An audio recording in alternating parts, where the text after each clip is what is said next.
Hi, how's it going? Doing A-okay. Good to see you. Thanks for having me on today. Thank you so much. And thank you to all our audience who has probably joined us by now. It's another episode of Remitbee Expert. And today our very special guest is Dr. David Poon from Faces of Advocacy. We'll be discussing family family reunification and COVID-19 travel restrictions in Canada. I know there was a couple of announcements made today as well, so I'm sure we'll talk about all of that. And I know you have a presentation prepared for us, so I won't keep you from that. We can just jump right into it. Please let me know if the slideshow works. Hi, everyone. I know there's a lot of questions. We'll deal with it later on during the question and answer start. But let's go through a brief summary of who we are. Letting the PowerPoint load. So, one moment. The PowerPoint is stalled. One moment. So sorry. Technical difficulties. Honestly, you can't try. So you currently cannot see my PowerPoint, can you? No, it's just a black screen. But honestly, oh, there. Okay, I see it now. Well, okay. It's in the big screen. Then I'll simply leave it in this. We'll try it one more time to make it large and then see what actually happens. It sounds perfect. All right. From current slide. It's working here. Nope. I'm still in small screen view. Let's see how it loads up. I'm currently seeing that it's a black screen. Is that correct? Yeah. Like I said, it's not a real live stream unless there's some sort of technical problem. Technical issue. Yeah. Well, that's unfortunate. Okay, I'll leave it under slides then. Waiting for it to update. So I'm currently looking. Okay, so you can see it here. All right. On March 15th, 2020, Canada closed all international borders to non-essential travel. Imagine if your loved one was on the other side. During an unprecedented worldwide pandemic, who would you want beside you? Is traveling to be with your dying mother a holiday? Is wanting the breastfeeding mother of your child in your home a vacation request? Is family essential? This is the story of thousands of Canadian families fighting to safely reunite. This is the story of the Faces of Advocacy.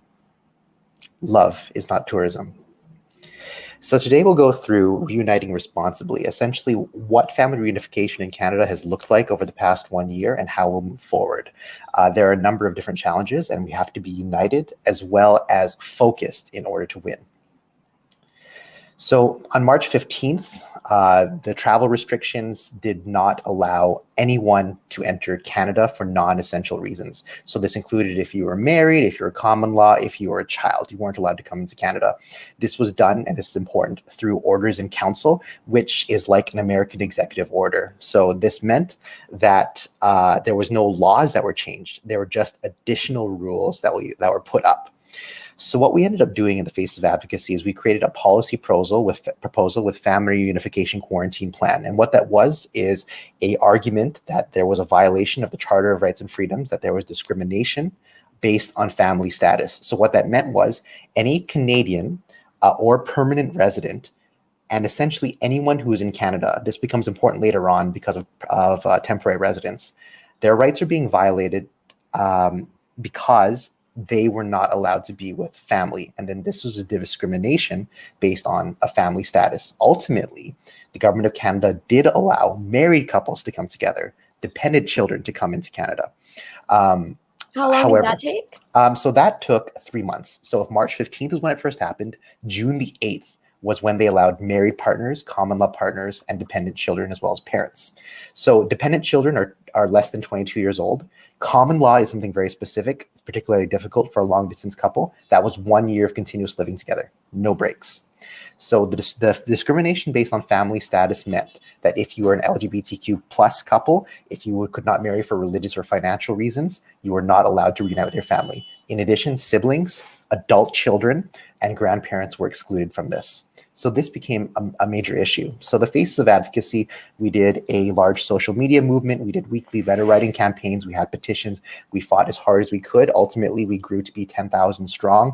Our YouTube is at 1,000 members. Our Instagram and Twitter are at 3,000 or so. So we made a little dent with our social media. We had wedge issues, such as the fact that NHL players were allowed to come into Canada. However, extended family was not.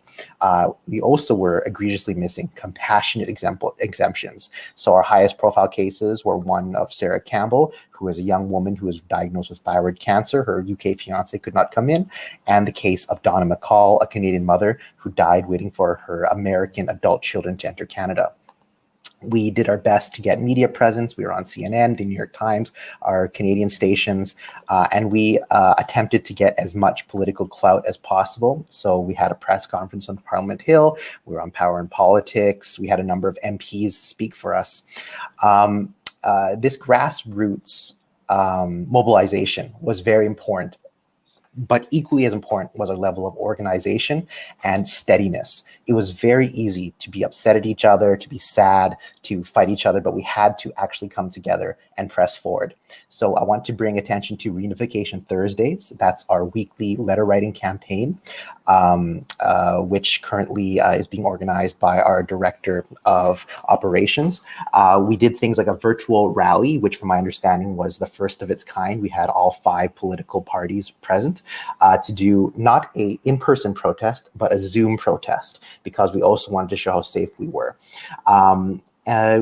Since then, we ended up having quite a bit of forward movement. We had a successful rally. We had hopefully a successful letter writing campaign. And on October 2nd, 2020, we succeeded. So the Ministers of Health, Public Safety, and Immigration got together. They announced exemptions for extended family and compassionate exemptions.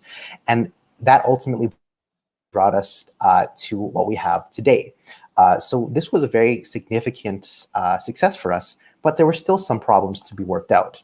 So currently, this is what we're doing, and this is where we're going to have a real Q&A and discussion.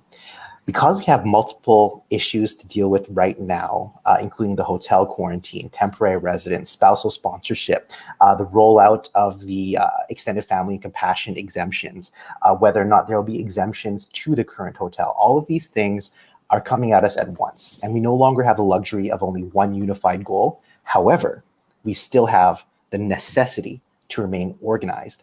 And so this is where we're putting everything together at facesofadvocacy.com/forum. Now, of course, we still have our flagship Facebook group. We still have our Instagram, our Twitter, our YouTube, our LinkedIn. But we need to stay organized moving forward, because for us to succeed, we have to be steady and we have to be focused. So the facesofadvocacy.com/forum is where we're currently growing.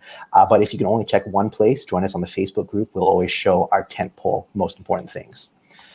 So B, we have the current situation was that there was an extended family authorization system rollout that was flawed. A number of people were not met with the 2-week turnaround time that they were supposed to for their extended family exemptions. Temporary residents are not included under the extended family exemptions and compassion exemptions. We spoke twice at the Parliamentary Committee for the impact of COVID-19, and we plan on continuing applying political pressure. Hotel quarantines were just discussed to begin on February 22nd. As of right now, the only exemptions that are confirmed are for Olympic athletes. There are no compassionate or family exemptions confirmed. In all fairness, they have also not said out loud that family and compassion will have to pay $2,000 for the hotel. But at the moment, we don't have confirmation one way or the other. There are spousal sponsorship application delays that have exceeded the threshold that they were offered or that they were told. And then there is a substantial need for kindness, not comparisons to other disenfranchised groups. So, for example, there are quotes floating around about Trudeau talking about the importance of family reunification, which is important, but that was very specifically regarding the Southern America, the border, the South United States border, regarding some horrendous issues. And we are not to compare to other disenfranchised groups in order to dilute their terrible situation. So this is where we need a proper set of kindness. So I've prepared a few slides that we can cover different topics. One is on temporary residence, mental health, Reunification Thursdays, mandamus, which will be spousal sponsorship essentially, and our current petition. So, B, where would you like to start?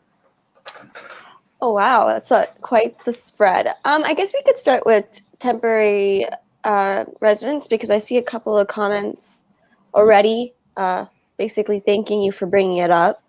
I guess we could talk about how, like you mentioned, there were the exemptions that were made after the spousal exemption, so the extended family exemptions and what that included, and how you could get those, and then also just circle back to the fact that temporary residents weren't included in them. So for those in the chat thanking us, you don't need to thank us. We thank you. You can see my final point here. Temporary residents stood with us. We stand with them. And also, you guys are so important. As confirmed by the Minister of Immigration, you are so important in the post-COVID recovery. So the challenge here is political, because temporary residents do not have the same status as a permanent resident or Canadian resident. Now, of course, that sounds obvious, but here's where it gets very interesting. From my understanding, I'm not a lawyer, the Charter of Rights and Freedoms, so essentially the constitutional rights that we have, protect anyone in Canada. So that would include temporary residents. However, to enact a change for temporary residents, there would need to be a specific temporary resident exemption. Because of the political pressures to minimize the number of people coming in, that's why temporary residents have not been necessarily allowed in. There's also a procedural problem here. Temporary residents actually already have a method for family reunification. The problem is it's a catch-22. It's essentially where Canadians and permanent residents were back on June the 8th. A temporary resident is allowed to have their married partner, their common law partner, their dependent child, or their parent come into Canada if they apply. However, and here's where the wording and procedure problem is, that family of the temporary resident requires an essential reason to come. So family reunification is not essential enough to bring that family in, which means, yes, they're technically allowed to come in, but they need a reason to come in, and the reason cannot be to reunite with family. This is a major problem, and that's what clarified us. That's what we got clarified later on with our extended family exemptions. The political will for temporary residents has not been strong enough. And so what our director of operations has been doing was on Tuesdays, doing a letter writing campaign. Now that has been paused for 2 weeks, and I'm sorry about that.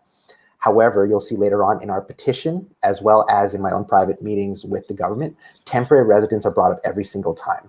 I am concerned, however, that we won't be able to get a large scale change. However, the best option is to actually apply the way you're supposed to and throw a convincing argument, because we've seen a number of temporary residents reunite. I won't say luckily, but they have been able to reunite under the current rules because there is a process for them. So when you say an essential reason that isn't family reunification for family members of temporary residents, what would that include then? To be honest, I think it's a wording problem that no one has bothered to fix. I brought it up with IRCC specifically a month ago. Mm-hmm. And a hypothetical example which shows the absurdity of it is your family member would need to be a nurse working in a Canadian hospital. Therefore, they can come in. But if they already had that essential reason, why on earth did you need to apply for them as a family member? Yeah. So what I'm trying to say is there currently is an email process where you essentially have to convince a government official to let your family in. Mm-hmm. There is no magic to it. There's no secret sauce to it. You apply to the email. There is a pathway to get it done, and there have been exceptions made for family reunification. It's just not on the books, and that's a problem. For better or for worse, it doesn't cost you any money to send that email. There's no application fee. So that would be some level of a silver lining to this absurdly challenging moment. I am doing my best. We are all doing our best to get rules clarified. And the temporary resident Tuesdays was something that we are doing, and we'll be bringing back shortly. We just needed all hands on this hotel issue for the moment. And then, like you said, there's a lot of politics involved. Is that more so the politics of closing borders to everyone just to stop the spread and protect against COVID-19, or is that more towards immigration politics and that kind of realm of things? The challenge is the political status of a temporary resident. The politics, for the most part, are to keep people out of the country. However, those with protected statuses within the country do have some leeway, and that's where we got our extended family exemptions. Temporary residents, unfortunately, politically do not appear to have that same level of protections. Because Minister Medicino has been so pro-immigration for the post-COVID recovery, we've been trying to leverage that to help with temporary residents. But without the actual legal protection, from my understanding, temporary residents do not have a very good leg to stand on when it comes to being integrated with our exemptions. For that reason, the most immediate method that I can see is going through what is currently the process to email in and just proposing a very sympathetic, compassionate, and reasonable story for family reunification. So it kind of just comes down to which agent you get and how you create your case, unfortunately, at this point. Unfortunately, at this point. Ultimate IRCC replacement, which we're calling the Replace IRCC movement, or to explain a different way, to reform the IRCC system. The Replace IRCC movement is to fix it so it does not come down to one agent and change the culture and computer systems of the IRCC. But that is a long-term struggle for us. And that applies to so much more than just the struggles with the COVID-19 travel restriction. I mean, that applies to like immigration as a whole, whole thing. Yes. So you guys achieved the extended family exemptions, and that took you guys how long? Almost. Well, in March, we'll just say everyone didn't know what was going on. There were some families being able to be reunited by exceptions back then, but we did not really have a full-on strong campaign until the end of May, just before the initial set of exemptions were released. So by June the 8th, once again, married partners, common law partners, dependent children, and parents were allowed in. But because that was a huge swath of people ignored at the time, that's when we really started to push. So therefore, that puts us at June, July, August, September, October. So about 5 months of very heavy campaigning. I've been told anecdotally that government can take essentially 3 to 6 months to change. And I hope to have a faster turnaround than that when it comes to the current issues facing family reunification in Canada. Yeah, I mean, it's 2021. The nuclear family, which I feel like those rules were made around, doesn't exist in the same way that it did. Or, you know, like we have a lot of different dynamics, family dynamics, and it's unfortunate that it's a little bit draconian. I'm glad that those exemptions were made to include all people, or almost all people. We're almost there. We're still working on it. Now, I know you're not a immigration lawyer or something, but one of our audience members have a question. Maybe you'd be able to answer it.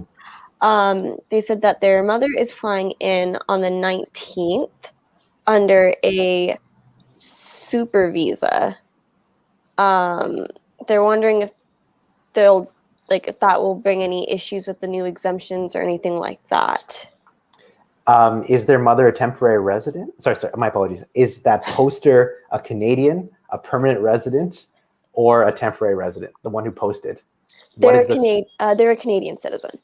Oh, well, then the Canadian citizen's mother will have no issue coming in when it comes to the exemptions. The Canadian citizen's mother might have had trouble getting a visa, but the Canadian citizen's mother was never not allowed since June the 8th. Okay. The Canadian resident's mother must stay for a minimum of 15 days. Okay, perfect. Yeah, and from my understanding, the hotel doesn't start until February the 22nd. So the Canadian resident's mother flying in on the 19th will therefore not require a hotel quarantine. Yeah, that brings up another thing, the hotels that were announced. So it's my understanding that anyone flying in as of now, or as of the 22nd, is basically put into COVID jail for 3 days. And they got to put the bill too. So Put the $2,000 bill. So yeah. there's been a lot of work by our chair of Quebecois Affairs, who has education on the topic, and our chair has been working very hard to establish a few things for us. So number one is the fact that in the Charter of Rights and Freedoms, there is mobility rights protected for Canadians. So mobility rights refer to the ability to leave and come back to Canada. Because the government of Canada cannot say right flat out, you cannot leave, you cannot come back, they have taken the approach of restricting travel by introducing $2,000 for a 3-day hotel stay, which essentially is prohibitive to most people. For that reason, most people. For most people, yes. I mean, like, I can only speak for myself, but I mean, my partner and I were lucky, right? Like, we're lucky, but many people are not. So this is where it becomes a big issue. Because of that cost being prohibitive, as described to me by our chair of Quebecois Affairs, this could be an infringement on the Charter. And for that reason, we are preparing a legal action. Now, we are not the only ones preparing legal action. There are other Canadians doing so as well, based on different violations of the Charter. So the problem here has been the government of Canada has stated that hotel quarantines will begin on the 22nd. On the 4th of February, they mentioned that this was coming up, but they have not said who is exempt. Are those with compassionate exemptions exempt? Are those with health issues exempt? Are family reunification exempt? So without that knowledge, we actually cannot even begin to issue that legal challenge because we don't know what we're up against. So at the moment, Trudeau today did not say family was exempt, but Trudeau also did not say family has to go to the hotels. And there have been mention that there will be exemptions. We are hopeful that this delay in implementing the hotel is because of the work that we've done, and that therefore there will be an exemption for family. Our Director of Operations and our Chair of Quebecois Affairs have been doing the bilingual Reunification Thursday campaign. I ask anyone watching this video to join us at our Facebook at Faces of Advocacy, or join us on the facesofadvocacy.com/forum in order to write to your MPs and show the interest that supporters of family have in making sure that we are exempt from the hotel quarantines. Ultimately, according to the charter, all Canadians should be exempt from this hotel quarantine. Because of the political and public perception of travel right now, though, we must frame this entirely for families at the moment. Yeah, I guess it's an issue with the mobility rights, and then, I don't know, some people might consider it unlawful confinement as well. Some people could say you're going against people who might not be able to afford that, therefore you're giving those who are wealthy enough a free pass to travel, and those who are not. And I think it's a kind of funny timing when you see that this came. I know it's because of the strains that are a lot more virulent, but it was in the news with all of the politicians and CEOs who are going on their vacations and stuff, and then they brought heavier travel restrictions, but they're cost prohibitive. So those same people most likely would be able to afford it anyways. I mean, I know a lot of them lost their jobs and stuff, and I'm not judging them in any way. But but still, I'm just saying it's a little unfair that for those who may not have as much money. For those who are watching right now and feel very hopeless on this, we have the support of the Shadow Minister of Health, Michelle Rempel. We have seen her public letter. We know that there is appetite for exempting families from the hotel quarantine. It has not been announced that we are exempt, but it also has not been announced that we are subject to it. So we must keep pressing forward. Even though it's called Reunification Thursdays, today is Friday. If you haven't written a letter, come join us, send the letter. This is how we have to stay steady and enact change. And I know you guys have like some guidelines for the letters, making it, a little bit easier for those who don't know what exactly to write. So you can obviously tailor it to fit your story specifically, but you do have those templates there just to make life easier for everyone and get those same solid points across. Yes. We have another comment from an audience member named Evelyn. And she wants to know your thoughts on specific sun destination travel bans. Because some people, like, of course, there's places people go for vacations, but people have family there too, right? And so, what are your thoughts on that? So Canada, the Canadian, this is how I understand it. The Canadian government made a side deal or some sort of arrangement with Canadian travel partners, the airlines, to not go to sun destinations. As far as I understand, if you're willing to go through the US, you can still access sun destinations. So it is very upsetting that sun destinations were binational families with sun destination family members were disproportionately affected. I say in solidarity, a lot of flights have been canceled to different places.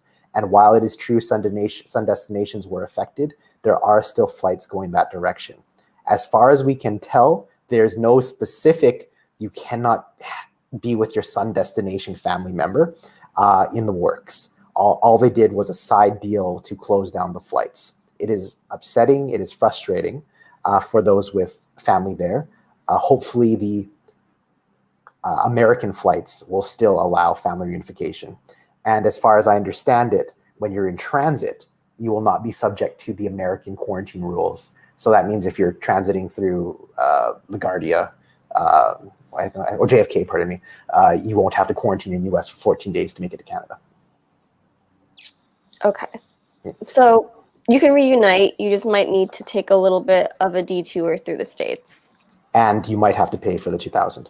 I would also like to take the opportunity to say that nowhere in our language, if you believe in the campaign of the Faces of Advocacy, nowhere in our language must we use the term camp, must we use any term that might reference horrific injustices to other cultures and other peoples.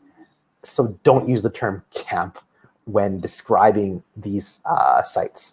The hotels are essentially a managed isolation and quarantine facility, MIQs, and that much can be acceptable. But don't use anything like internment camp. These are not terms that we will be using. Did I use that? No, not you. This is prophylactic. No, you did not. Okay, good. I was like, oh God. No worries. Yeah. No, we like I said earlier, for example, when there was the quarantine was beginning last year, there was a disenfranchised Canadian population who were going into the streets to protest loudly. And there were some people who were upset, saying that, this protest prevents me from seeing my family member.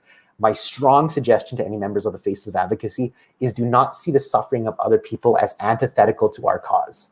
They are suffering as well. So do not do any comparisons to any other suffering group, because that is not our place. We are here for one reason, and that's family reunification. We will press forward, we'll press steady, but we must do so compassionately. We have another question. Someone is wondering if they are back by the 22nd, will they still be stuck paying the $2,000? I have no idea. I'm thinking if you're here on the 22nd, you'll be paying the 22nd, you're paying the 2,000. Mm-hmm. The details are a bit sparse on how this works, but as far as I can tell, if you land on the 22nd, you're paying $2,000. I don't know. Mm-hmm.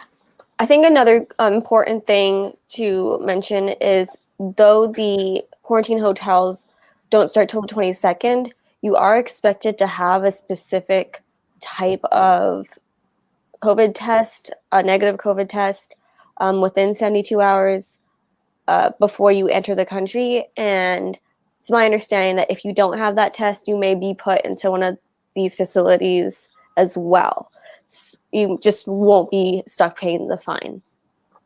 There are a few people currently in quarantine hotels because they had the wrong test.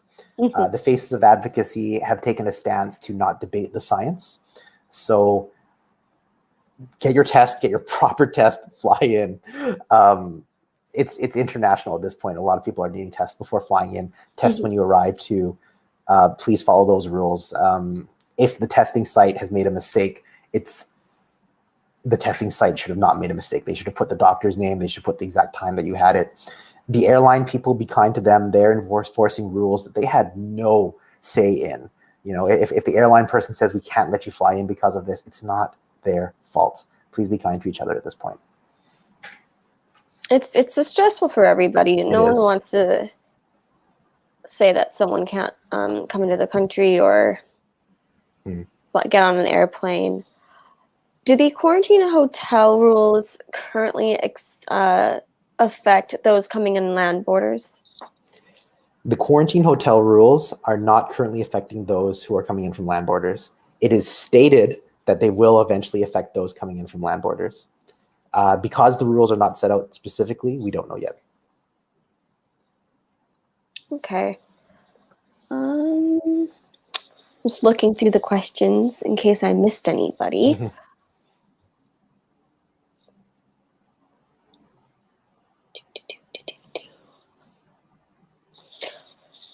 As far as our other topics, what haven't we covered yet? We can go into mental health. Mental health is a significant problem for a number of us right now. It's been very challenging. We indexed the mental health of a number of about 1,000 people who were suffering from family separation last year. And we found things such as self-harm, suicidality jumped from a baseline of 16% to 30%, and using validated clinical tools such as the PHQ-2, the GAD-7, and the PCLC for post-traumatic stress disorder, depression, and anxiety, we saw that there was a moderate to severe case in many of the members. At the Faces of Advocacy, we have a daily care threads. This is not as a substitution for health care. However, it is something there available for you if you want to discuss with other people. It's a time that we require great support, and helping each other out has been very helpful. We are taking the approach that this is a health issue. For many of us, that's family support is necessary, and that is an angle that we're pressing forward with. In regards to mandamus applications, so I've been working with our chief data analyst with a lawyer to essentially bring legal action to the government of Canada for delays in processing COPR and spousal sponsorship applications. You could also technically file one if you are an extended family member who have a delayed application. The thing is, by the time we file that, you probably will have had your extended family application processed, but it is there. The delays for this have been in making sure we get it right, but at the price point currently, it looks like at $500 before taxes, you can file a mandamus application, which in essence will say, hey, we are going to take legal action against the government of Canada unless you process this file. Your file will hopefully then get processed. It will not tell you if you'll get approved or not, but you will get processed, hopefully. In addition, the second option is that the second hope is that they'll have so many of these applications. This will help move them to the Replace IRCC movement, and essentially replace the current attitudes and systems of the IRCC to make it better for immigration coming in. In the event, though, that there is legal pushback from the government, your $500 only takes you to filing the application. Following that, there's a $1,000 and a $2,000 price range that we're contacting the lawyer to see what happens at that step. But in short, over the weekend, we'll be posting a Google form for anyone who wants to participate in the mandamus. You'll give us your story, your information, and your phone number, your contact information. The lawyer will then contact you individually for billing. So it's $500 per person, or is this like a group thing? Per person. Per person, or per couple or family, or per person. Yeah. Okay. Yes. You mentioned the exemptions, and they were brought on, the extended family exemptions, and they were brought on in October, November, around then, right? October the 2nd, and then put into place on October the 8th. And so those only allowed people to come in for, if they were accepted right away, 6 months upon exception. So So that brings like so it other brings us people. into April when the first will expire. I Yeah. brought this up specifically a month ago with the IRCC, and I asked them, can we all just get an extra 6-month exemption? And the answer was no, we don't even do that for regular visas. And I understand that. In addition to that, they have to have a process to see whether or not that family relation is still valid. And I also understand that. So I said, but what happens to all of us who took so long to apply? They acknowledge that there were mistakes initially. They acknowledge that those mistakes have, for the most part, and our independent data corroborates that as well, they are now processing things within their 2-week turnaround time. What happened initially was they had so many of us apply at once that backlogged the whole system and a bunch was lost. Now their system is pretty steady. Not all of us will be applying on the same day. We likely will have to reapply. It'll be for another 6 months. The most common question we're getting is, if my exemption form expires in April, can I still arrive at the end of March? And the answer is yes, you can still arrive at the end of March. That exemption form is not a visa. So you still have to follow whatever rules of your visa is. If your visa expires at the end of March, sure, you can enter on the exemption at the end of March, but you still got to leave at the end of March. But you can still enter and stay longer. From my understanding, you can still enter and stay longer because the exemption is valid. But it does not replace the need for you to have a visa or whatever other ETA or paperwork you require to enter Canada. So if my exemption ended tomorrow, I could go over the border and tell them, hey, I'm planning on staying 5 months, and that should be fine. Provided you arrived today. Today, yes. Yes. And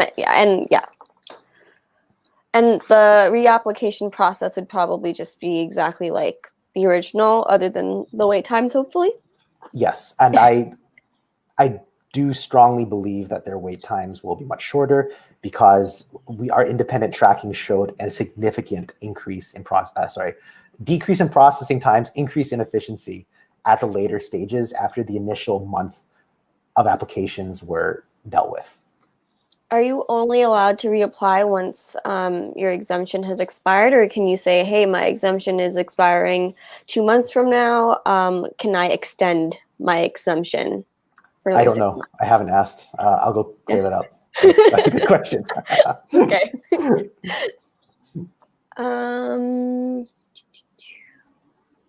We have a lot more questions now. I'm going to try to read them really quickly. Okay, here's another one.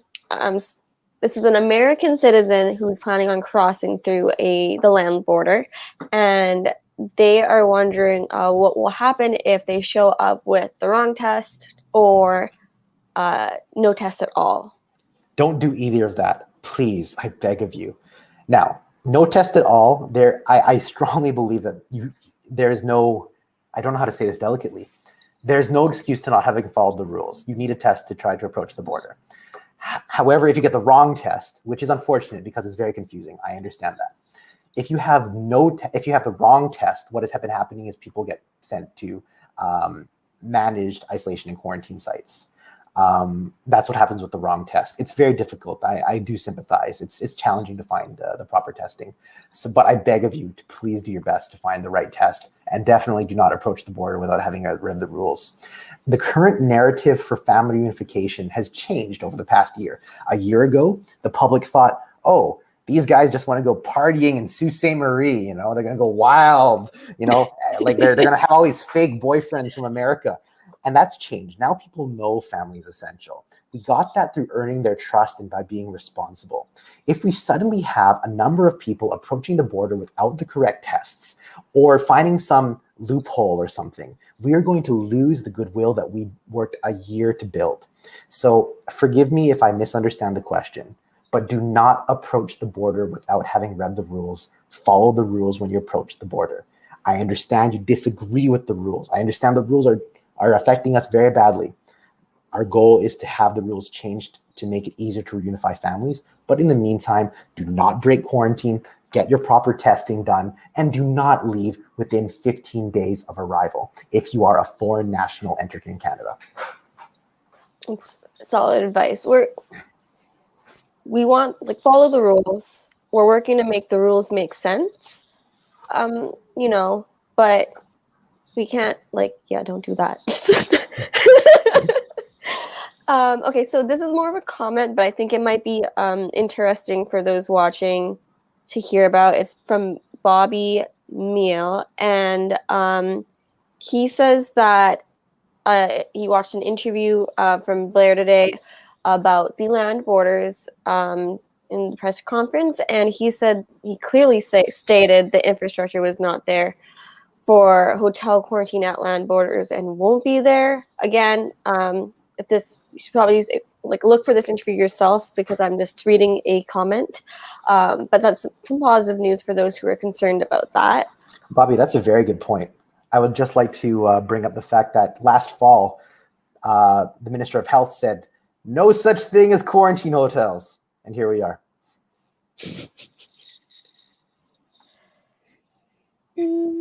At the moment, for those seeing this slide, I beg of you, if you have not filled out our petition yet, our petition is E3130. The link is there. Petition E3130 will close in a few days. We want to essentially establish the protection of family reunification. This includes those in spousal sponsorship streams and temporary residence. So we just need numbers. We've already hit our quorum. It will be presented in the House of Commons. We just like having more numbers if you have time. Please sign. Yes. Sorry, the link's actually in the description of, if you're watching this on YouTube, it's in the description box underneath, so it's easily clickable. Yeah, for sure. And oh yeah, so this is a question that applies to the reapplication for the exemptions. They're wondering if they could use the same notarized form or if they have to get a new one. Huh, good question. I can't see why they wouldn't. You take the same one. I really don't know. Okay, I better write that down. Yeah, I feel like you might need like a new one if the whole point of it is to reestablish that relationship still exists. Yes, right? But the form itself does not say a timeline. It didn't say you need one having signed within 3 days of application. So that's something that you are probably right on. But the fact that it is not clear is a wonder. Yeah. Yeah. That down. I'm going to send you a text message so I can remember to write that down. Sounds good.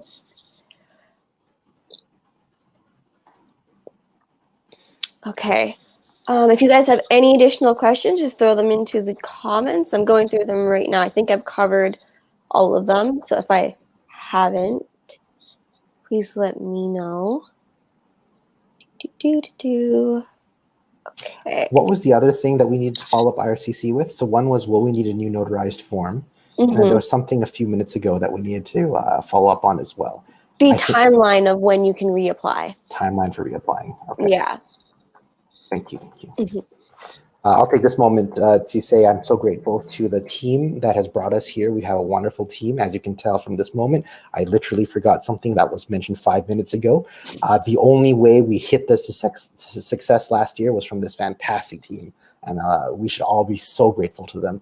They are working well above what a part-time job would have actually been. Heck, during the height of it all, more than what a full-time job would have been. And they have done so much. So thanks 100% for the team. And of course, thank you for having me on the show today, B. Thank you so much for joining us. I think it's important to get your message out there. And I feel like a lot of our audience members are getting questions answered. I'm getting a bunch of my questions answered too. I get a direct line to you, which is great. We have another question. Are they still processing the IMMs 006? Yes, they're still processing the IMM 006E. And that's the extended... the extended family exemptions. Okay. Well, if no one has any additional questions, I think we can probably wrap everything up. Thank you so much for agreeing to come on the show. I have your the Facebook page and the... I'm blanking right now. You put all the social media links in there. It's okay. And the petition is all in. Yes, the petition's super important, and the social media links is all in the description. So you guys want to get involved, join the group, start writing those letters. All that info is there for you all. So, wonderful. To anyone watching, if you're feeling disenfranchised, forgotten, or completely ignored by the government, join us in the campaign at facesofadvocacy.com. You can find us on YouTube, LinkedIn, Instagram, Facebook, at Faces of Advocacy. We're not asking for open borders. We are just asking to be together. I ask you to look at this image. There are a lot of us in very difficult moments, and we have to stay together. We have to stay focused, and we are going to be able to succeed. We advocate for those who cannot. Reunite responsibly.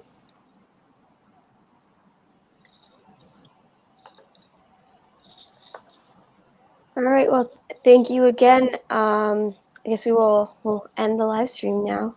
All right. Bye, David. Have a Thank good night. you. Bye-bye.